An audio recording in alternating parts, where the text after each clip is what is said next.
Hola a todos, bienvenidos una vez más aquí a Ventana al Misterio, un espacio en el que abrimos la mente a múltiples posibilidades.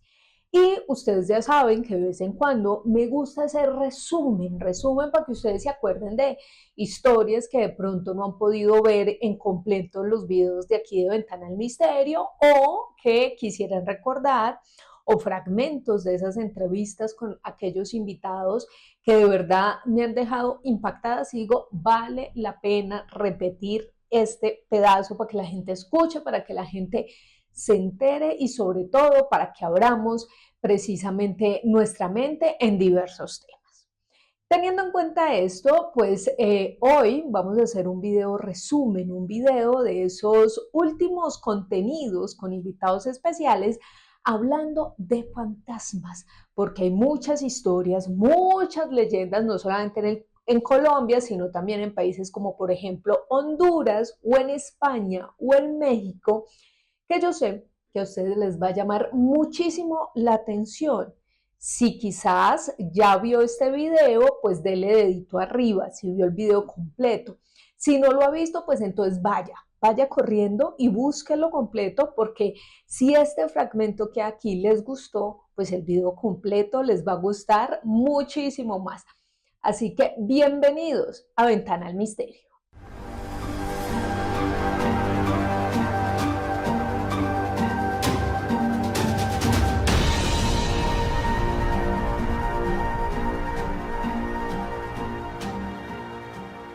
Incluso donde yo estoy sentado, hay historia, hay bastante historia, pero pues si tú quieres, Cuente.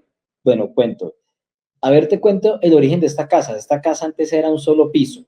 Gracias a mi familia, mi mamá y mi padrastro compraron esta casa y formaron la casa que está ahora, una hermosa casa de 3 pisos, pero resulta que esta casa también tiene su historia. Esta casa, antes de poderse construir, pasaron más o menos unos 4 o 5 años en donde vivió mucha gente. Uno de esos inquilinos, una muchacha que escapó de un mal matrimonio, salió ya a vivir con su pequeña hija en el primer piso de la casa, que es lo que te dije, antes era un solo piso. Ella asegura que en el cuarto del fondo había una persona fumando tabaco. Y es que resulta que ella mientras dormía sintió un olor muy fuerte a humo. Ella dijo, qué fastidio, alguien está fumando. Entonces miró por la ventana, pero no vio a nadie. Dijo, uy, ¿qué pasó? No pudo haber sido alguien que pasó y dejó el olor, no creo. Y sentía el olor y veía el humo dentro de la casa. Y dijo, ¿no será que deja algo encendido? No, no puede ser. Se asomó a la cocina, efectivamente no había nada encendido, nada. Dijo, qué raro. Se asomó al cuarto del fondo, pero eso de que tú ves que sale el humo de este sitio y dices, uy, ¿qué pasó? Ella abre de manera lenta la puerta y cuenta que en un rincón está sentado un tipo de ojos rojos con un sombrero y fumando un tabaco. Ella obviamente quedó pasmada, se regresó, se encerró en el cuarto con la hija y ella dijo, yo no dormí en toda la noche, mi hija sí durmió, pero yo no dormí en toda la noche sintiendo ese olor y de hecho al día siguiente amaneció completamente catarrosa y con mucha congestión nasal y todo debido al humo de ese tabaco. Después de que nosotros, pues, después de que se puede construir esta casa, eh, a mí me pasó algo muy curioso. Eso me pasó netamente a mí. A mí me gusta mucho la lucha libre, me fascina. Y yo recuerdo que trabajaba en una empresa de medicamentos y ese día llegué, era un lunes. Esta lucha libre lo dan tanto como lunes como viernes. Recuerdo que era un lunes. Me acosté en mi cama, recuerdo que era quincena porque me compré un paquete de gomitas y una gaseosa para poder disfrutar el show mientras veía mi programa de televisión. Me acosté y enseguida llegó una gata que yo adopté y está acostada por aquí ahorita en los muebles. Se acostó al lado mío. Yo estaba viendo el programa tranquilo y normal. Cuando de repente mi gata se levanta y se esponja y yo con la vista periférica noto que en el marco de la puerta de la parte superior izquierda veo una especie de criatura grisácea, pero de piel totalmente lisa, que se va asomando como si fuera a ser así, pero asomándose por la parte superior izquierda. Mi gato obviamente se asustó, se esponjó y salió corriendo a donde está esta criatura. Yo ya me quedé sentado y pasmado. Dije, ¿qué pasó? ¿Qué es eso? Y yo salí corriendo a ver qué era y no había nada. No había nada. sea, no sé qué ocurrió, no sé qué pasó, no puedo decir que fue que tenía mi mente sugestionada, que estaba en el cuento del terror, que estaba leyendo, no, estaba viendo lucha libre. Y la que me alertó fue mi gata. Y yo con mi vista periférica vi esta cosa, esta cosa extraña. Y por más que busqué en el apartamento, no había nada. Y yo quedé como, wow, algo pasó, no sé qué ocurrió, pero ocurrió. A mi mamá le pasó un acontecimiento también de que ella tuvo un accidente aquí en las escaleras. Ella tuvo una lesión en la columna de la L1 y S1 y tuvo que estar postrada un tiempo en cama. En ese tiempo que estuvo postrada en cama, ella escuchó como la voz de su hermana menor, mi tía, y que sube por las escaleras que le decía, hola hermanita. Ella dijo, ay mamita, vino a saludarme, pero nadie entró al cuarto. Yo no estaba en ese momento, yo estaba trabajando. Y dijo, no, no entró nadie. Venga mamita, ¿por qué no sube? ¿Qué pasó? Suba, sin miedo. Nada, silencio absoluto. Ella, qué raro. Tomó el celular y la llamó. Dijo, venga usted, boa, ¿qué le pasa? ¿Por qué no sube? Dijo, ¿cuál boa? ¿Por qué me trata mal si yo estoy trabajando? Dijo, ¿cómo así usted no vino a saludarme? Dijo, no, yo estoy acá en el trabajo, estoy acá en el centro. Dijo, hermanita, acabo de escucharla a usted subiendo por las escaleras, escuché los pasos y su voz. Dijo, no puede ser, yo estoy acá en el centro. Entonces, claro, mi mamá se asustó, se levantó como pudo y miró y efectivamente no había nada. Y lo mismo le ocurrió a mi padrastro cuando se enfermó del apéndice, que tuvo 3 días de incapacidad. Él escuchó fue a un empleado que estaba abajo, que él lo llamó y le dijo, súbame un suero. Y él asegura que vio encender la luz que está aquí sobre la escalera y la del pasillo y que escuchó la voz de, ¿qué más, don Jaime? Y cuando vio, no había absolutamente nadie. Entonces, esta casa también tiene su peculiaridad. Y tiene su peculiaridad y tengo muchas preguntas. Uno, la señora, la mujer esta que vivía en el primer piso y que se encuentra con esta figura de ojos rojos, este hombre con sombrero y tabaco, ella, o sea, en ese primer piso solo vivía ella, no había posibilidad de que hubiese otro vecino que, yo qué sé, alguien del segundo piso de pasar al primer piso, nada en absoluto. En absoluto nada, porque la casa era de un solo piso, la casa estaba constituida de esta manera. Una sala comedor gigantesca, que es lo que abarca el local de la farmacia que está en el primer piso actualmente, abarca todo ese espacio. El segundo local, que en ese momento está en la peluquería, eran los 2 cuartos, solamente eran 2 cuartos. En el fondo, que es al frente de donde estoy viendo que están las escaleras y el baño de la segunda planta, es la cocina. Y enseguida queda el baño. Esa era toda la estructura de la casa. Entonces no había forma de que alguien se metiera, de que alguien bajara, no porque era un solo piso. Entonces no había forma de que alguien pudiese llegar o que alguien entrara o algo así, no había forma. Las ventanas eran muy pequeñas y eran de esas ventanas antiguas que son pequeñiticas, seguidas de una barra de acero. Entonces Sí, tampoco había forma de que, ay, alguien se metió por la ventana, ¿no? Entonces, esas claro, por eso ella le dio tanto susto y dijo, no, me voy para el cuarto, aquí me resguardo, me encierro y que pase lo que tenga que pasar. no, pobre mujer, imagínate encontrarte una figura así como la describes, debe ser supremamente impactante. Ahora, Claro. eh, ¿conocen ustedes de pronto alguna historia que haya estado ahí en ese espacio? Es decir, o antes de que ustedes fueran los dueños, o cuando esto era un lote, o incluso, pues, digamos que la historia del barrio como tal, que lleve a una explicación de esos fenómenos que no solamente esta señora que era inquilina, sino también ustedes como familia han podido vivir en ese lugar. Absolutamente nada. De hecho, yo sí le pregunté a la antigua dueña porque ella irónicamente pasó, no sé, se pasó, ya hace varios años pasó, pero ella pasó y yo le pregunté, yo, venga, su merced, ¿a ustedes los asustaron? ¿A ustedes les pasó algo en esta casa? Y ella dijo, no, nunca, nunca, nosotros siempre fuimos los dos, era una pareja ya de señores de avanzada edad y ellos vendieron la casa pues precisamente para irse a pasar su vejez en tierra caliente y ella dijo, no, nunca, nunca, les puedo asegurar que nosotros en esta casa jamás nos pasó algo extraño ni nada, porque pues ellos primero decían, nosotros no creemos en eso, y segundo, eran muy religiosos. Entonces, nosotros sagradamente cada domingo estábamos en la iglesia y estábamos acá rezando siempre a toda hora. Entonces yo decía, pero Entonces, ¿qué fue lo que pasó? ¿Por qué pasan estos acontecimientos o pasaron? Porque, bueno, al día de hoy ya no ha vuelto a pasar absolutamente nada de extraño, paranormal o algo así. Entonces, pues no sé, fue de pronto el momento o fue la energía que uno tuviese, no tengo idea qué fue, pero pues ellos me aseguraron que jamás haya pasado algo así como esas cosas que yo les narré. Impresionante, en serio, todo lo que vivieron allí en ese lugar. Otra pregunta respecto a la experiencia de tu mamá, ¿tu tía no le pasó nada días después? Porque hay una creencia muy popular en la que se dice que si uno escucha a un ser querido o alguien que conoce muy de cerca saludar o despedirse, es porque quizás es augurio de que algo malo va a suceder. En este caso pasó algo así por el estilo. No, absolutamente nada, o no por lo menos que yo me haya enterado que de pronto se cayó en la moto o algo así, no, absolutamente nada le pasó a mi tía o a algún otro familiar. Bueno, Hunter, pues esta historia de tu casa está bien particular. Espero que en este momento no le vaya a pasar nada ahí mientras nos está dando. No, y o si pasa, quedan cámaras. ¿Qué otra historia podemos contar de este barrio que está denominado, sí señor, como el barrio más embrujado de Bogotá? Y ya con todas estas historias, yo digo que efectivamente sí.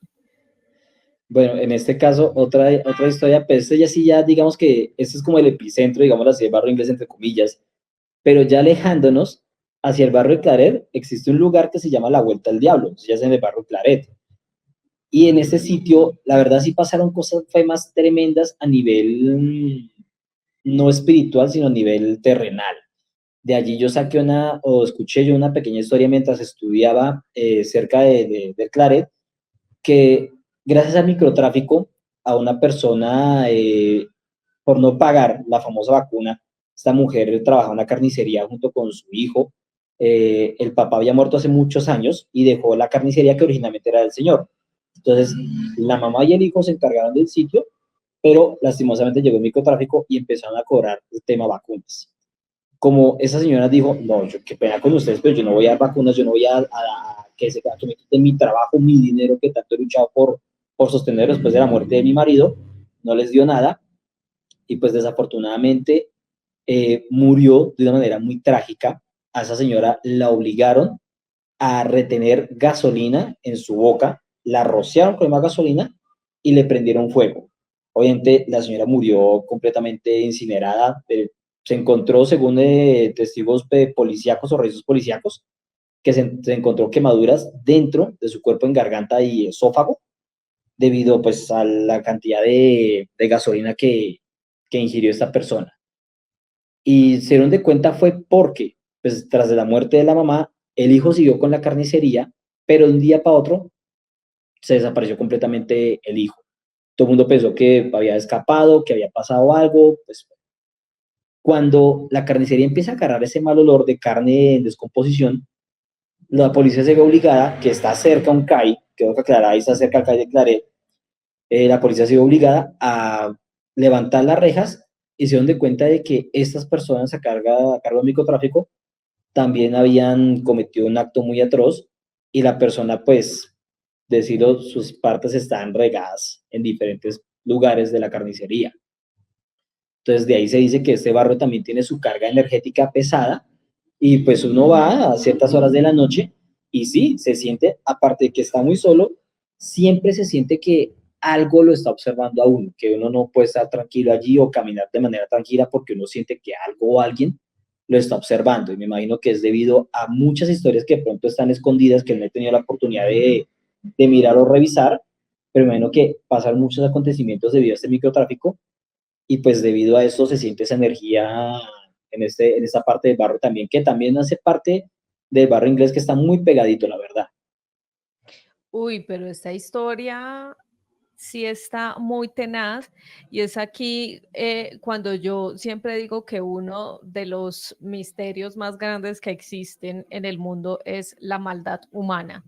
La maldad humana en nuestra cabeza y que se nos pasa para cometer semejantes crímenes tan atroces como ese y sin duda alguna, pues esos espacios donde han sucedido cosas tan tristes y lamentables, pues sí parecieran quedar marcados ahí con una historia macabra definitivamente y con toda la razón además. Uy, quedé muy impactada con esa historia, Hunter. Sí, ¿Qué otra? Es muy fuerte, ¿no? sí, bastante fuerte la verdad. ¿Qué otra historia podemos contar del barrio inglés? Porque, oiga, si tiene usted historia ahí de sus vecinos. Pues bueno, de momento ya son todas las historias que tengo el momento. Pues la otra historia, digamos que es también a nivel mortal, que subiendo a cierta parte del barrio, allí vivían en esta época esas personas que trabajaban con chatarra y demás, que llevaban los caballos, los famosos zorreros o las zorras. Este sitio, pues es una casa, a ver, te cuento, digamos que la casa, no sé cómo explicarlo. La casa tenía, ellos se adueñaron de esta parte del predio de la casa, que es la columna principal, pero también se adueñaron de la casa que está detrás y que va a dar a la cañería, al caño de lo que divide el barrio inglés con el Bravo Páez. Este sitio, tú pasabas por allí a altas horas de la noche y era fijo que te iban a robar y te iban a despojar de todas tus pertenencias. Y por más que la policía iba, jamás encontraban a los ladrones o a las personas porque ellos ya tenían túneles debajo de la casa que daban al desagüe. Entonces, por más que iban, lo que encontraban era caballos y olor a heces de caballo y pues ya, listo, no encontraban nada más. Pero también fue una época en que esas personas mantenían y sembraban el terror en el barrio porque hasta incluso mi mamá se salvó de un tiroteo por causa de esta gente. O sea, es una cosa muy tenaz y cuando ya por fin los logran sacar, que normalmente uno pensaría, los sacaron los policías. No, tuvo que comprarse la casa.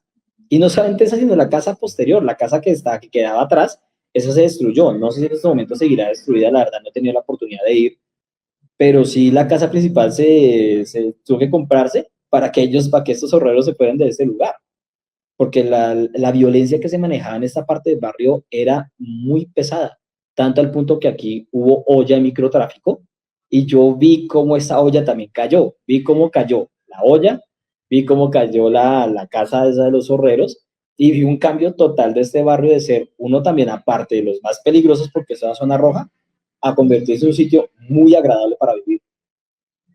Wow, pues no, con toda la razón, este barrio tiene qué montón de historias, no solamente paranormales, sino también, pues, de crímenes atroces que han sucedido allí, que por supuesto han dejado la marca en ese espacio.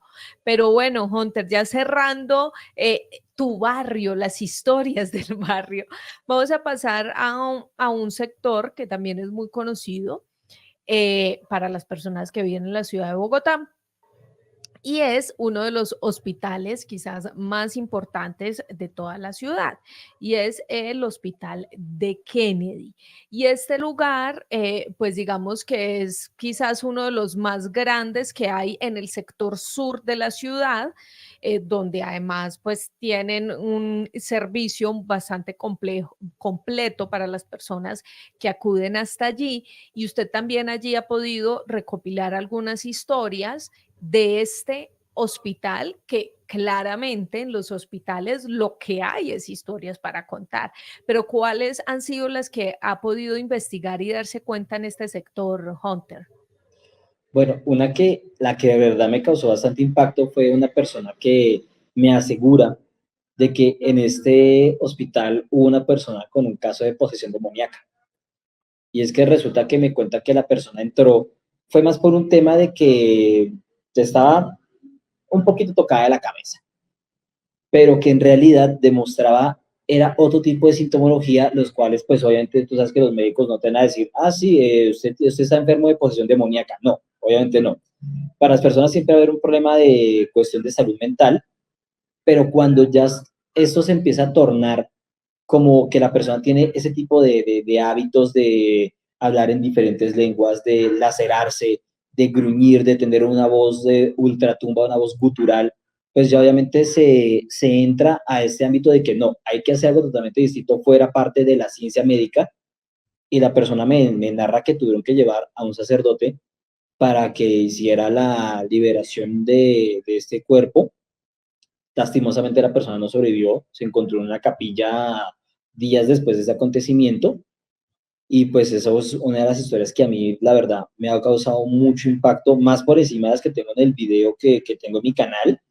Esa ha sido la que más, la verdad, me da a mí cierto pánico, porque realmente estamos muy quedados, se podría decir, en ese tema en el ámbito paranormal, porque todo el mundo cuando piensa que una persona tiene ámbitos extraños es porque está loco o está loca, y no es así. Muchas veces una persona puede tener una posesión y nunca se sabe. Y lo primero que uno hace siempre es acudir a un médico cuando no se acude de la manera energética o espiritual, o se intenta ver o dar razón de ello. Sí, claro, sin duda alguna, hay muchas personas que sufren de temas mentales muy complejos, esquizofrenia y todo esto. Se supone que los sacerdotes, que son las personas, entre comillas, autorizadas para hacer un tipo de trabajo como un exorcismo, pues deben descartar inicialmente cualquier rasgo de esquizofrenia o de problema psicológico para poder proceder a un exorcismo. Ya si descartan estas posibilidades, pues es porque algo extraño sucede, pero me sorprende sobre todo que te hayan contado que esa persona, por ejemplo, hablaba en lenguas. Eso es, digamos que una de las características principales de estos fenómenos tan extraños. Pero quisiera preguntarte, Hunter, si la persona que te contó esa historia trabajaba en este hospital o cómo se dio cuenta de esto que sucedió allí. Sí, esta persona trabajaba allí, era una enfermera, pues ya lleva su tiempo trabajando allí en el hospital de Kennedy. Ella ya obviamente ya no ejerce, porque pues esto fue hace bastante tiempo, ella ya no ejerce. Entonces, pero ella me cuenta la historia de que ella, cuando está en sus años mozos, digámoslo así, se da cuenta de la entrada de esta persona al hospital, y que ella la ve pero con unas laceraciones, pero con una mirada llena de furia, con una mirada llena de furia, como que quisiera a levantarse de la camilla, que de por sí estaba prácticamente amarrada a la camilla prácticamente, pero con ojos inyectados de sangre, como digo yo en mis escritos. Y con esa rabia que tenía, ella dice, pero ¿por qué? ¿Qué pasó? ¿Qué tiene esta persona? Cuando ella pregunta por el triage de esta persona, le dicen, no, esta persona entra por desvaríos mentales, o sea, porque prácticamente está loca. Le dicen, no, tiene alucinaciones, se ha autoflagelado. Entonces pues obviamente que se ingresa al hospital, pues con la sintomología de que tiene problemas psicológicos. Entonces ella me cuenta que ella vio como el transcurso, digámoslo así, o la evolución de entrar con una simple mirada, o una simple mirada, no, que eso sería loco de mi parte decirlo, con una mirada llena de ira y con laceraciones, a llegar a hablar de manera cultural y de hablar en idiomas, hasta incluso de hacerse más daño con las correas que tenía, porque en eso entonces eran correas que se colocaban en las muñecas, eh, y no se podía sedar a la persona, obviamente. Entonces se veía ya más autolesiones por parte de esa persona, y llegar a un punto tal de que eh, escuchar esos gritos en los pasillos era algo realmente traumático. Y me dice ella que aún peor ver llegar al sacerdote, y sobre todo que esto pasó en épocas de Semana Santa, esto pasó antes de Domingo de Resurrección. Entonces llega el Domingo de Ramos, el inicio de la Semana Santa, para finalizar con el Domingo de Resurrección. O sea, es algo realmente fuerte, y me cuenta esta persona que ver esa evolución durante esa semana fue realmente tétrico, pero que lo que más le causó impacto fue que ese pensamiento de ¿será que de verdad es una posesión demoníaca?, se confirme al ver llegar un sacerdote con sus elementos y diciendo, vamos a hacer un exorcismo, pilas, nadie se meta en esto. O sea, es algo que realmente ya sobrepasa todo ese tipo de miedos, a convertirse prácticamente en un trauma. Es una procesión de almas en pena, de seres translúcidos con túnicas largas que portan una veladora, que normalmente su rostro está difuso y que se identifica precisamente con las ánimas del purgatorio, que estarían perdidas vagando por nuestro mundo y pidiendo ayuda para su liberación, para poder alcanzar pronto el cielo. Es una procesión que recibe diferentes nombres, desde Santa Compaña en lugares como Galicia, en España hasta la Huestia, por ejemplo, y es curioso porque estamos hablando de, desde el punto de vista de la parapsicología, espectros. Sería como una película que se desarrolla una y otra vez y que como tal, pues no son seres que interactúen en la mayoría de apariciones. También he encontrado casos de leyendas donde estos seres tratan de llevarse a alguna persona que no ha cumplido con algún rito de bendición a las ánimas. Una persona que, por ejemplo, hubiera hecho promesa de salir a pedir por las ánimas y no lo ha hecho y de repente se le aparece esta procesión fantasmal y hasta que no se arrodilla y pide perdón no la dejan de molestar. Y con respecto a quién puede ver a la Santa Compañía, porque hay muchos testigos, tanto en América como en Europa, hay situaciones muy curiosas.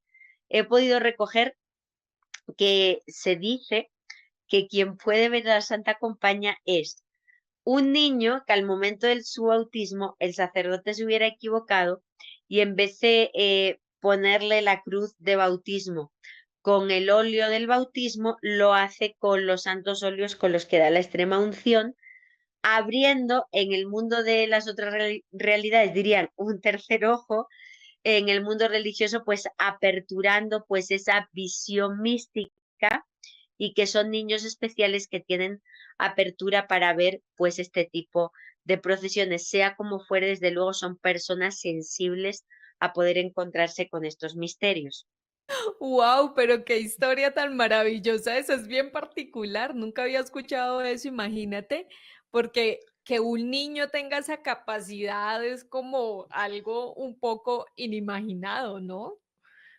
Pues esto se dice en Galicia, que es un lugar donde se habla mucho de la Santa Compañía y es una de las teorías que hay para explicar por qué una persona puede ver la Santa Compañía y otra no.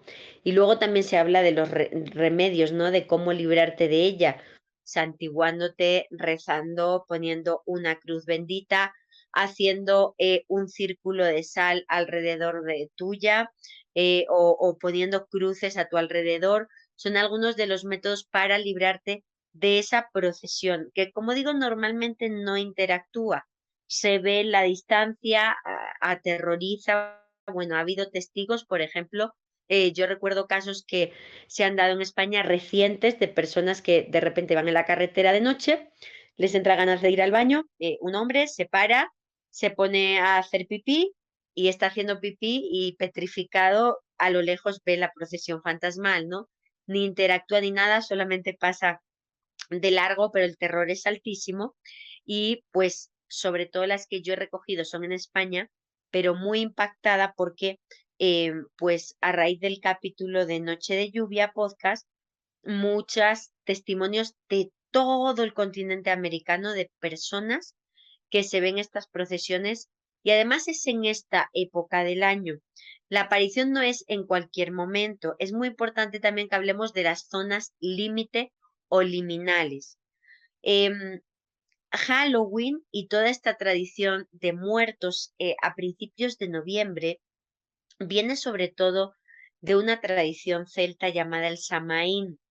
El Samaín de los celtas era celebrar la llegada del invierno, hacer mucho ruido para darle fuerza a la naturaleza y al sol para el periodo invernal que se venía antes de después dar origen a la explosión de primavera y las cosechas, y era un poco congraciarse con los dioses.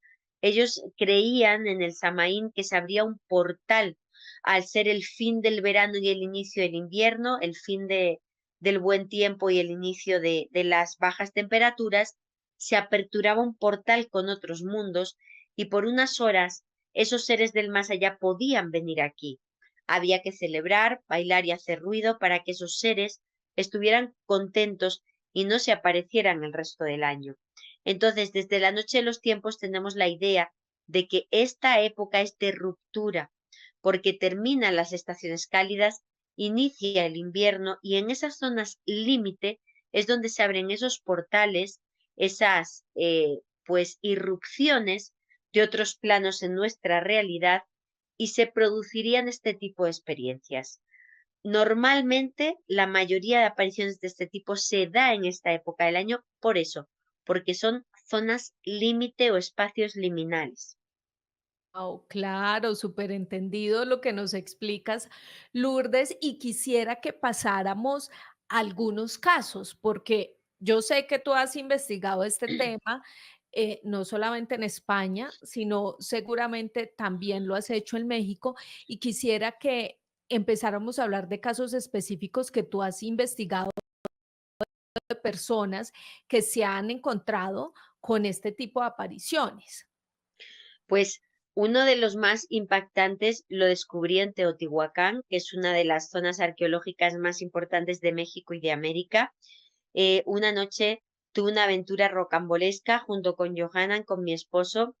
Eh, por X circunstancia estábamos de noche en Teotihuacán, en un momento donde ya no se aceptan visitas y tuvimos la oportunidad de hablar con los vigilantes de seguridad de la zona arqueológica y le preguntamos, bueno, pues por hechos extraños o fenómenos paranormales en la zona arqueológica.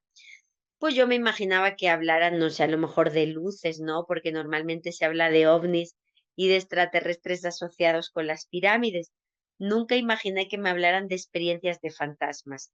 Y así fue, nos contaron que era muy habitual por parte de ellos ver unas procesiones fantasmales de seres translúcidos que van portando una especie de lucecitas y que recorren la calzada de los muertos de Teotihuacán para ir a morir prácticamente por donde comienza la pirámide de la Luna, que curiosamente es un lugar que todavía está por descubrir en Teotihuacán y que se han dado cuenta que hay túneles, hay subterráneos que a la fecha no están bien explorados y apenas se están ocupando de ellos. Entonces, por ejemplo, vemos que estas procesiones en ese contexto arqueológico nos indican que existen o existe el fenómeno antes del catolicismo, que hoy día lo vemos como un fenómeno de ánimas o de almas en pena que estarían purgando sus pecados desde el punto de vista católico, pero en este contexto nos están hablando de algo prehispánico, nos están hablando de fantasmas antiquísimos, mucho más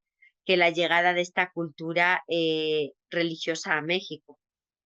Claro, mira, imagínate cómo cambian esos imaginarios y esas ideas, precisamente dependiendo de la cultura, ¿no? En la cual se desarrollen.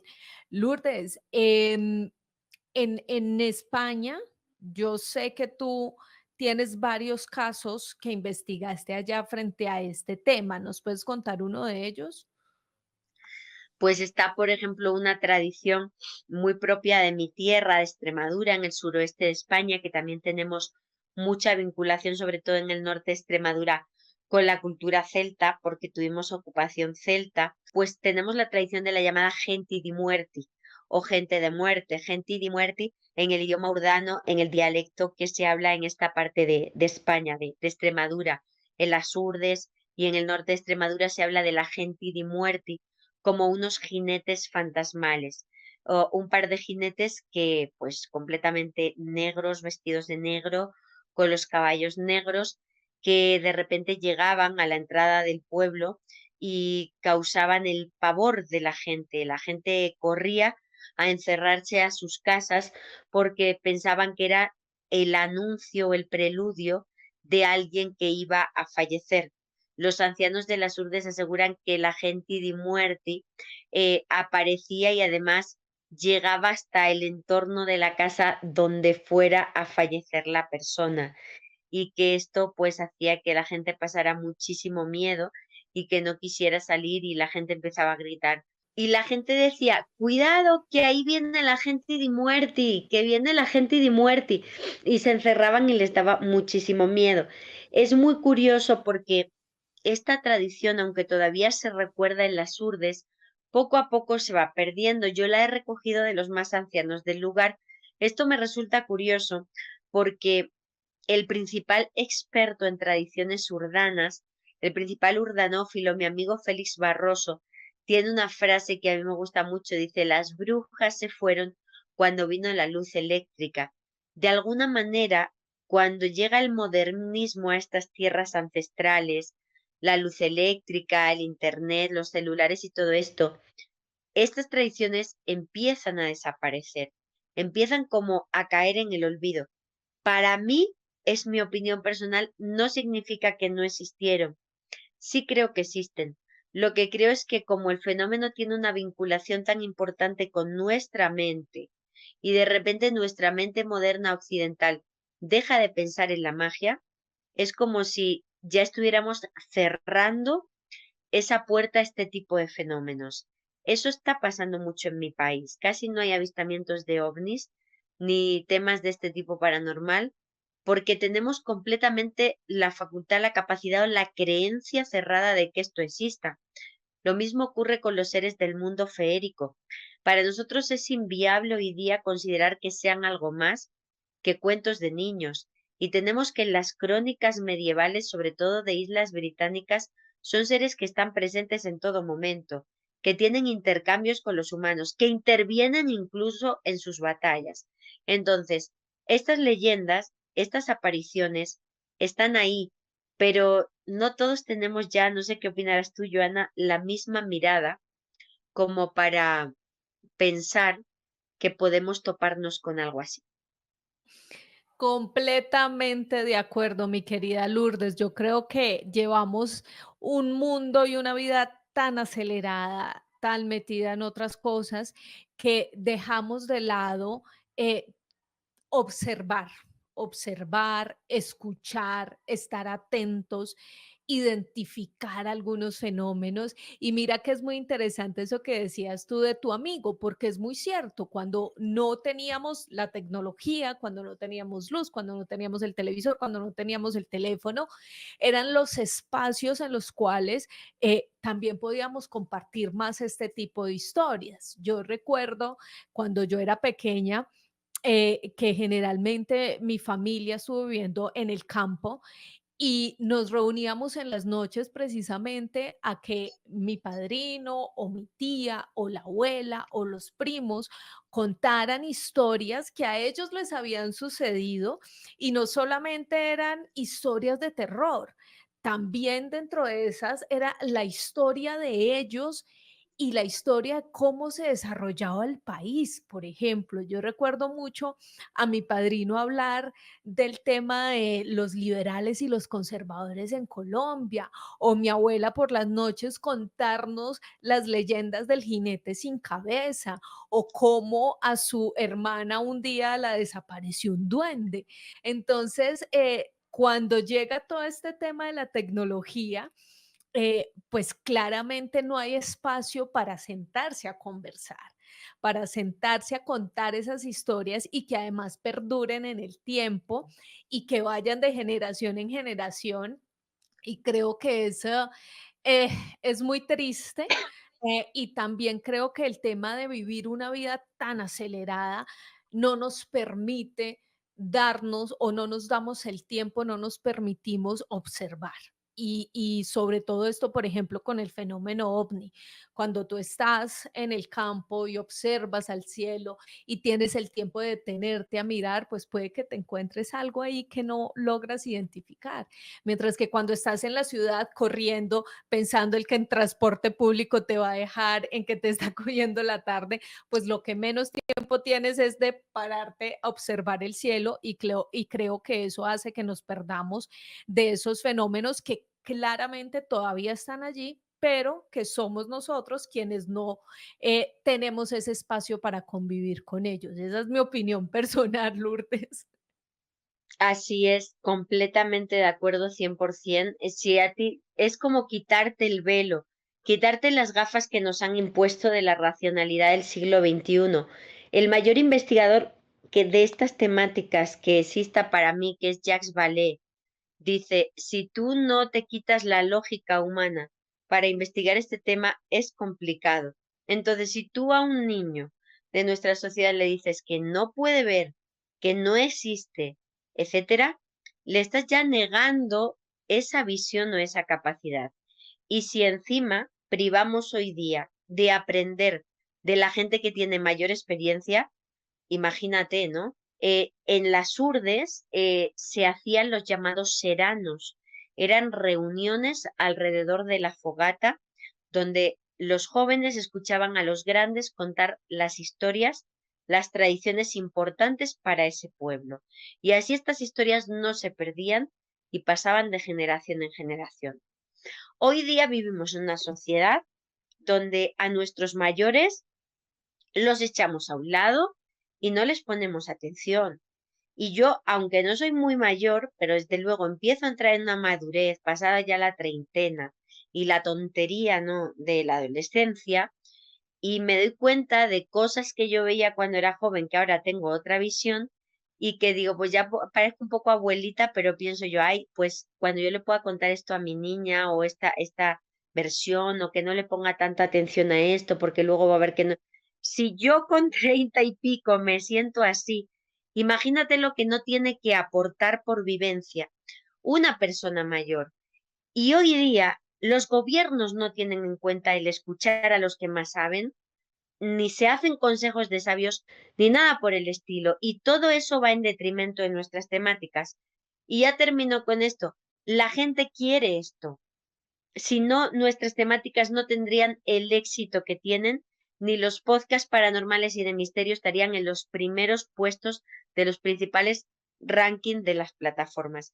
Esto indica que hay una necesidad de lo mágico, de ese realismo mágico tan bien cultivado en Latinoamérica y que el mundo necesita para que nos demos cuenta que esto es mucho más grande de lo que nos quieren hacer ver, de trabajar, ganar dinero y competir. Eso no es a lo que hemos venido, al menos es lo que yo pienso.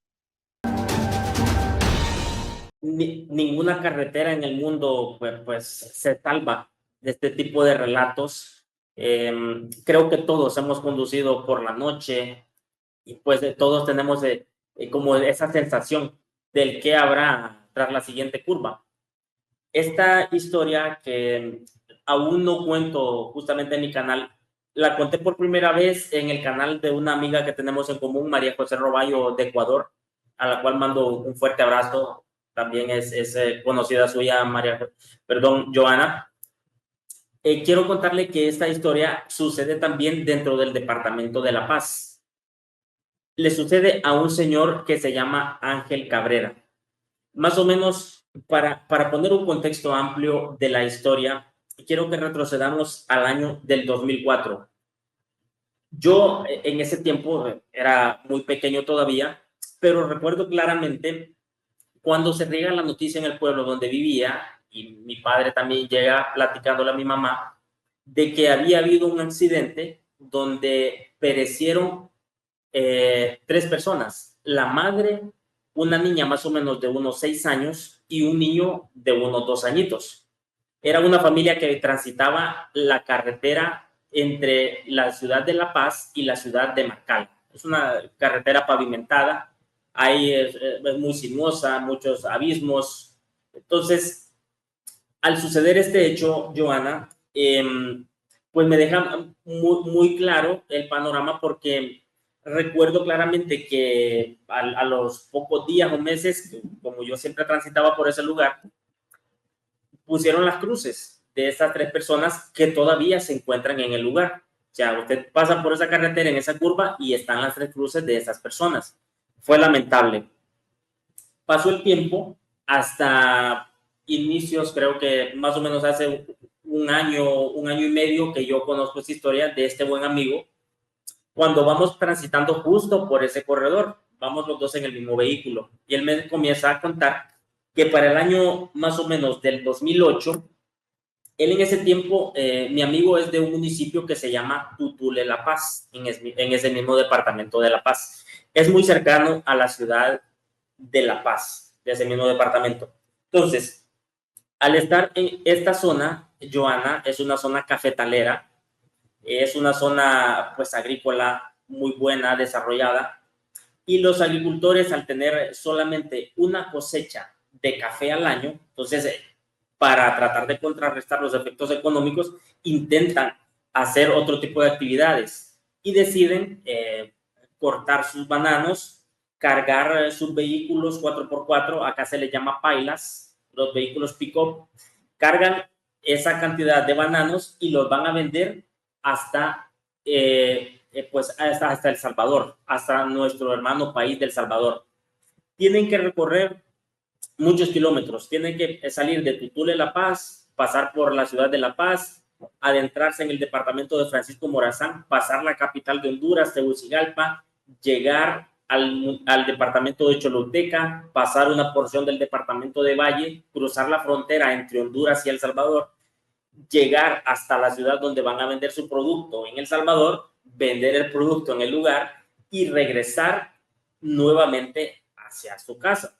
Este evento, esta venta se hace más o menos, el trayecto se hace en unos 3 días. En ese tiempo era un recorrido muy largo. Me comenta mi amigo Ángel Cabrera que cuando vienen de regreso, generalmente los vehículos en que van, en esta ocasión van en 2 pick-up. Él acompaña a uno de los conductores y el otro vehículo pues viene conducido, pues solo viene una persona sin ningún tipo de ayudante. Entonces vienen en esa caravana y los vehículos no vienen cargados porque traen dinero pues de la venta y lo que necesitan es velocidad para no ser alcanzados por un tema de inseguridad. Al ya estar a la altura de la ciudad capital, al sur de la capital, uno de los vehículos presenta desperfectos. A ese tiempo son más o menos como las 8 o 9 de la noche, según me comenta Ángel Cabrera. Reparan el vehículo, más o menos en unas 2 horas, y salen aproximadamente, dice Ángel, a las 12:30 o 1 de la mañana de la ciudad capital. Tienen que cruzar toda la capital y tomar pues la carretera que viene hacia el departamento de La Paz. Al llegar a la ciudad de La Paz, más o menos a las 3 de la mañana, pues ya están muy exhaustos, pero necesitan llegar a su municipio, Tutule, La Paz. De esa ciudad a Tutule, La Paz hay más o menos unos 30 kilómetros. Al kilómetro 15 más o menos empiezan ya las subidas, las pendientes y grandes abismos a ambos lados de la carretera. Cuando van justo en uno de esos abismos y van justo donde fallecieron pues las personas que anteriormente les comenté, Ángel nota que a orilla de la carretera, hay que poner en contexto que Ángel va con el conductor al frente. El vehículo de la caravana, el otro vehículo de la caravana viene atrás, siguiéndolos, van juntos a muy buena velocidad, 80 kilómetros por hora, más o menos. Justo en la curva, dice Ángel que empieza a notar que está una madre sosteniendo teniendo de la mano a una niña de unos 6 años de edad y teniendo en sus brazos, sí, estaba chineando a un bebé de unos 2 años de edad. Pasan la curva, el muchacho, el joven que va manejando el carro, observa, pero como pasan a alta velocidad, dice que la señora hizo una señal de parada, pidiendo aventón o jalón, como decimos acá en Honduras. El conductor le dice a mi amigo Ángel que es muy raro que a las 3:30 de la mañana una persona, y máximo una mujer, esté con 2 niños pidiendo aventón. Entonces Ángel dice que inmediatamente siente una vibra pesada porque él ha tenido pues muchos eventos paranormales en su vida y siguen de largo. Solo vieron la imagen de las personas y siguieron de largo, más o menos a 1,5 kilómetros de distancia. Yo conozco muy bien la carretera, la transito incluso todavía unas 3 o 4 veces por semana. Justamente cuando van, es una parte inclinada, el vehículo comienza a iluminar. La parte inclinada es una recta. Y justo al fondo notan que está nuevamente la madre con la niña y el bebé en brazos. De manera increíble, Joana. No sé si me está escuchando, Joana. Sí, le estoy escuchando. Es básicamente como si esta madre hubiera pasado rápidamente a otro punto de la carretera. Ok, correcto, sí. Me disculpo, es que creí que se había perdido el enlace. No, aquí estoy escuchando. Ok, muy bien. Cuando está justamente enfrente, cuando el vehículo ellos observan que la madre está con la niña y el otro niño al lado de la carretera. Dice Ángel que él empieza a notar que la mamá empieza prácticamente a balanzársele al vehículo que va en línea recta y a manera de que él pueda atropellarlo. O sea, él fue la acción que hizo la mamá con los dos niños. Entonces el vehículo, al estar frente a la mamá y los niños, hace un viraje extraño, muy fuerte, van más o menos a unos 80 kilómetros por hora, dice Ángel, se quitan a la madre y los niños, pasan de largo y el vehículo que viene atrás, ellos pueden observar que también hace lo mismo, pero increíblemente comienza a hacer un zigzagueo en toda la carretera. Parecía algo increíble, dice Ángel, o sea, y yo lo estaba notando porque no había ningún otro vehículo. Pasan esta parte más o menos como 1,5 kilómetros nuevamente adelante, hay unos árboles donde hay una gran sombra, todavía están allí. Entonces, en esta parte donde están las sombras, la gente pues se para departir, es un lugar muy agradable. Se paran inmediatamente, el otro vehículo que viene atrás viene muy rápido, frena y se apaga de un solo, y lo primero que ellos escuchan son los gritos desesperados del muchacho, del conductor, que grita como loco y está en un estado de shock, diciendo que se bajen, por favor, ayúdenme, que se bajen, están en la paila del carro.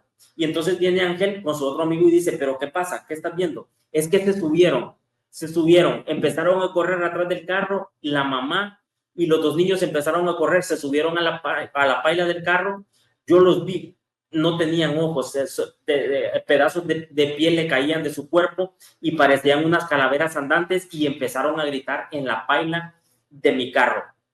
Luego de ello, dice Ángel que él estaba en un estado de shock, ellos también, porque ellos habían visto a la misma mujer. Luego de ello, vino Ángel rápidamente, agarra del vehículo en que él va, toma un bote de agua, un recipiente con agua y trae un lazo porque el muchacho estaba ya incontrolable.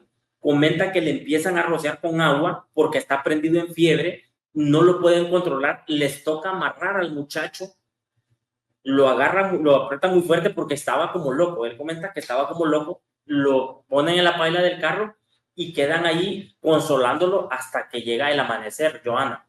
Wow, pero este final sí está como, wow. Básicamente nos estás contando que estas criaturas o lo que sea que era esto, se suben a este carro y además empiezan a tener no solo un comportamiento extraño, sino que el personaje dice, el testigo cuenta que se le caía la piel. ¿Yo te escuché Sí, bien eso? claro, es que él comenta que eran como una especie de esqueletos andantes, o sea, dice que los ojos prácticamente no tenía globo ocular, la piel les caía, o sea, es lo peor que esta persona ha visto. Incluso los dos señores, los dos conductores, Ángel tiene contacto con ellos viven en Estados Unidos ahora, emigraron hacia allá. Luego, pero no termina ahí, Joana, el caso. Síguenos contando, Joel.